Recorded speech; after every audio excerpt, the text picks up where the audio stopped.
His catchphrases have gone down in Strictly Come Dancing history, and few fans will ever hear the word 7 without it being in Len Goodman's voice. Here in this final part of our exclusive extracts from his autobiography, Better Late Than Never, From Barrow Boy to Ballroom, he looks back on his days on the show that changed everything. 60 years old and I get discovered, well, I get a job on the television. The first ever Strictly Come Dancing was scheduled for May 15, 2004.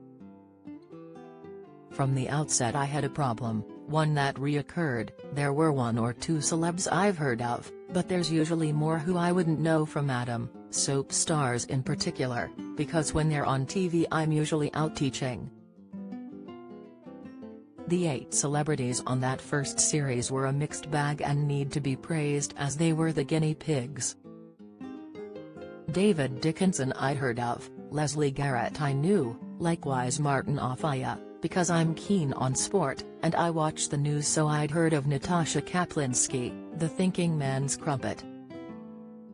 But Jason Wood, never heard of him, Claire Sweeney I don't think I knew, Verona Joseph, no, and Christopher Parker from EastEnders I definitely didn't know.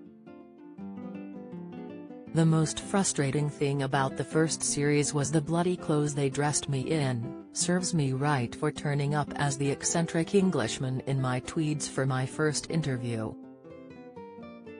They asked me to try the suits they wanted me to wear. Because I was green I agreed, but I remember some of the things they put me in, strange color combinations and styles. I looked like a bloody idiot.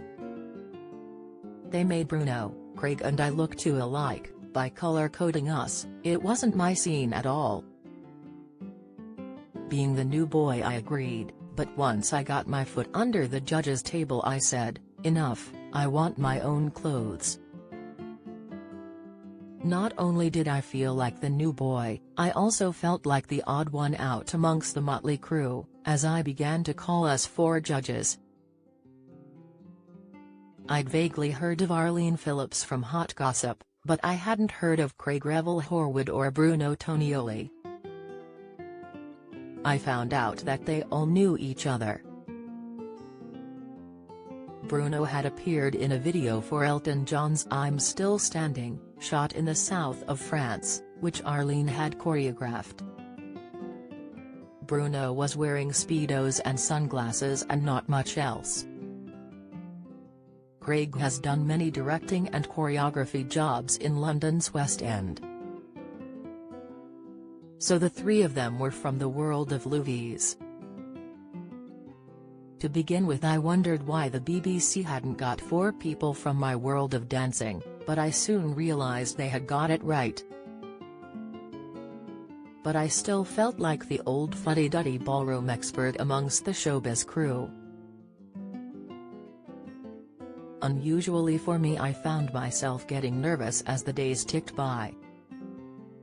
I contented myself by remembering what my dad always said to me, be yourself, don't try and be what you're not, don't try and disguise who or what you are or where you come from. I think I've done well on that score. No one could accuse me of trying to posh myself up. I suspect the BBC expected me to be fairly dry in my comments, but nobody's telling me what to say, I just make it up as I go along, there's no script. Instead of saying, your head should have formed a picture to the left as with your partner, I come out with all my little sayings, which is the way I've always taught anyway. It's lovely rise and fall, up and down like a bride's nightie, or you're just like a trifle, fruity up the top but a little bit spongy down below. Jason Wood was probably the first one to be on the receiving end of one of my specials, Wood by Name, Wood by Nature. Apart from raising their profile, one thing the show does for the celebrities is to get them very fit. In that first series Leslie Garrett lost virtually 2 stone, none too surprising when you consider she was dancing 4 or 5 hours a day, for 5 weeks, and stayed in until the next to last week. Some people come to my dance classes for an hour's tuition in air-conditioned luxury and cannot understand why they aren't losing pounds and pounds. It helps to keep you fit, but not much more. In the third series, Darren Goff lost a lot of weight. I don't suppose it did his cricket any harm either. The first series was a novelty for me, but I also loved it because there was an eclectic mix of celebrities. I got my all sizzle, no sausage into the first show. It's an expression I've been using for years, but people are forever throwing it back at me. I've rarely said anything I regret about a celebrity's dancing. I admire what they do so much, for having the guts to put themselves on the line. How many of us would risk making total fools of ourselves in front of the whole nation? On the fifth series, the BBC introduced a new system of judging so that the public were not the only ones to decide on who was in the dance-off each week. It meant that we, the judges, had to make a choice between two celebrities. It put much greater focus on us as the final arbiters, and me in particular as head judge, as I sometimes had to decide who stayed. I felt terrible when Benny Lancaster and Gabby Logan were in the bottom two, somewhere neither of them should have been. Kenny Logan, yes, almost any week, but not his missus. I say to people, judging is like eating Brussels sprouts. I like Brussels sprouts, maybe you don't.